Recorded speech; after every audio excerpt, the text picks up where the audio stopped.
Osteocondroma, esse nome extremamente esquisito, é o nome do tumor ósseo benigno mais comum que existe. E acredite, ele é tão comum, que nos meus consultórios a gente tem pelo menos 2 a 3 casos por semana. Se você está aqui é porque ou você ou o seu filho descobriu esse tumor. E eu sei que é uma experiência muito ruim, eu sinto muito por isso, mas aqui eu te garanto, a gente vai deixar essa experiência um pouquinho mais fluida. No fim desse vídeo, eu vou te contar qual que é a idade exata para a gente conduzir casos assim.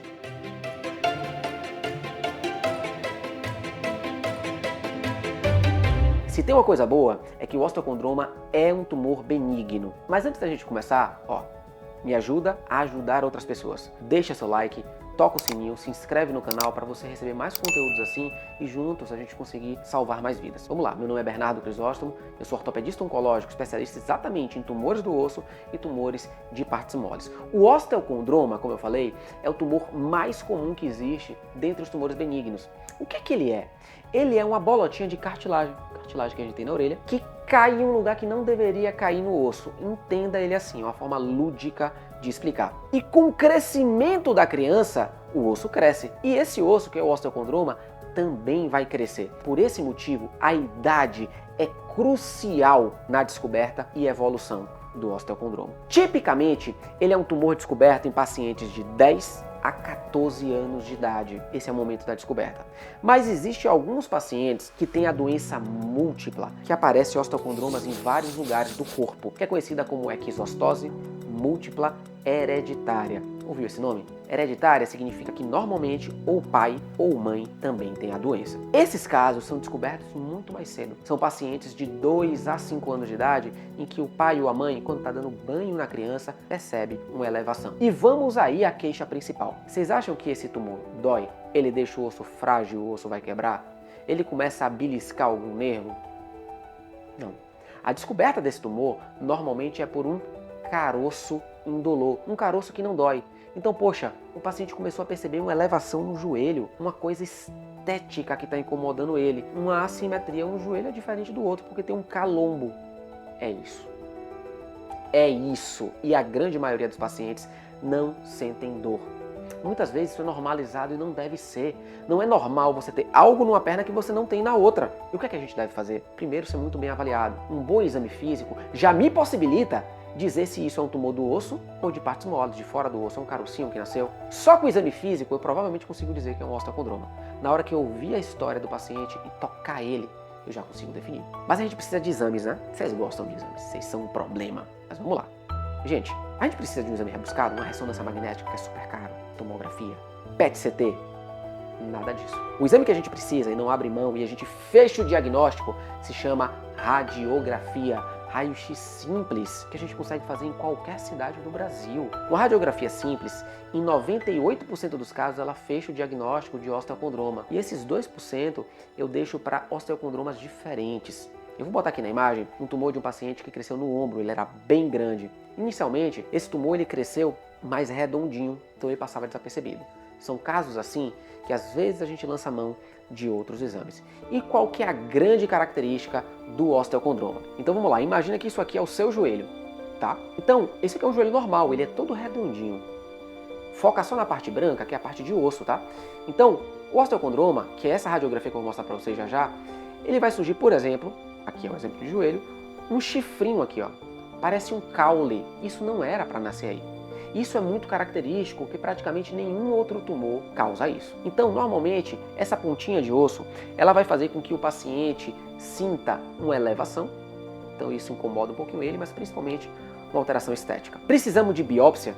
Precisamos de ressonância? Na grande maioria dos casos, não. A biópsia não é indicada para casos assim. E a ressonância a gente usa apenas para casos que a gente está com dúvida se esse tumor, que é do bem, virou um câncer. Pois é. Essa é uma notícia ruim. Estima-se que 0,5% dos casos de osteocondroma pode no decorrer da vida virar câncer. Quanto tempo? 10, 20 anos depois. Mas acredite-se muito que esse número é elevado. Imagina, 1 a cada 200 pacientes esse tumor virar câncer é muita coisa. E não é isso que a gente acredita que acontece. Na doença múltipla é mais comum disso acontecer. Mas aqui já vai uma dica para você. Quando que a gente vai suspeitar? Quando a gente tem um paciente adulto, o osteocondroma parou de crescer já na adolescência. E esse tumor, ele começa a crescer depois de estar parado por muito tempo. 2, começa a doer, sendo que ele não doía. Opa. Aí preocupa a gente. Então são casos assim que a gente pode lançar mão de ressonância magnética para avaliar um critério específico que chama capa de cartilagem, mas eu não vou explorar isso aqui muito com vocês. Mas vamos lá. Como que a gente trata? Qual que é a idade correta para a gente tratar um paciente com osteocondroma? No geral, a gente precisa, ou melhor, deve esperar que se conclua a maturidade esquelética. Isso acontece mais ou menos por volta dos 13 a 14 anos na menina e por volta dos 14 a 16 anos no menino. Tem pequenas variações, tá? O que a gente usa como marcador forte? A menstruação nas meninas. Então, mesmo eu não sendo endocrinologista nem nada do tipo, você vai ver que toda a minha consulta para pacientes do gênero feminino no consultório, eu pergunto a data da primeira menstruação. A primeira menstruação é um marco da queda do desenvolvimento, do crescimento do paciente. Por quê, gente? Se a gente opera um caso de osteocondroma antes da maturidade esquelética, tem uma chance pequena, mas existe, dele voltar a crescer. Por quê? O osso continua crescendo. Essa chance é pequena, mas lembra, toda regra tem exceção. Eu ia falar toda exceção tem regra. Toda regra tem exceção. Como assim? Alguns osteocondromas podem causar deformidade. Então, ó, Gustavo, pega meu osso aqui de novo, ó. Imagina que a gente tem um osteocondroma crescendo desse lado aqui. Então ele começa a empurrar o osso vizinho, que não tem nada a ver com a história. Se eu deixar ele crescer até findar o desenvolvimento, ele vai deformar esse osso e a gente não consegue recuperar. Então esse é um exemplo. Deformidades são casos em que a gente tende a operar um osteocondroma mesmo antes da maturidade esquelética. Combinado? Vamos lá, para a gente finalizar. 4 indicações de quando operar um osteocondroma. Pois é, mamãe, você que estava aflita.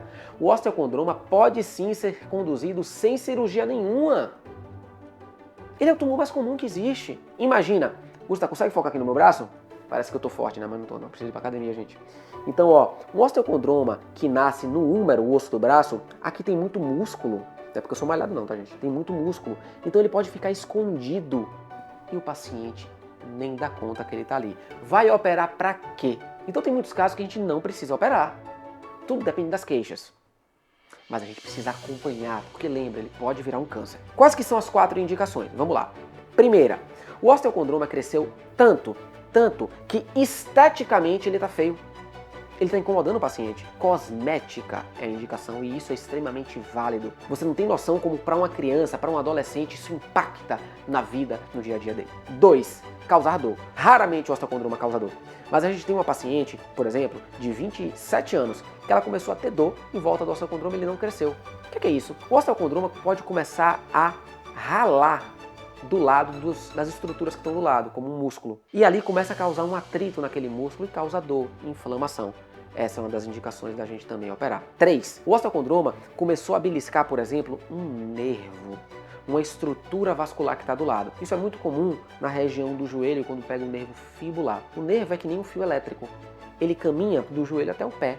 Então o paciente começa a sentir choque, perda de sensibilidade, anestesia. Poxa, precisamos operar. E 4º ponto, quando o osteocondroma está grande e pediculado ao ponto que uma pancada pode quebrar ele. Ou seja, ele pode se fraturar e causar extrema dor ao paciente, como de fato uma fratura. Então essas indicações são extremamente precisas, mas individualizadas. Em não sendo câncer, a gente não obrigatoriamente tem que fazer isso. Mas por favor, não deixem de acompanhar o seu osteocondroma com um ortopedista oncológico para a gente não cometer erros. Tudo bem, gente? Espero de verdade que esse vídeo possa fazer diferença na sua vida, na vida do seu filho ou na vida de alguém que você conheça. E como no meu consultório, é um prazer esclarecer vocês.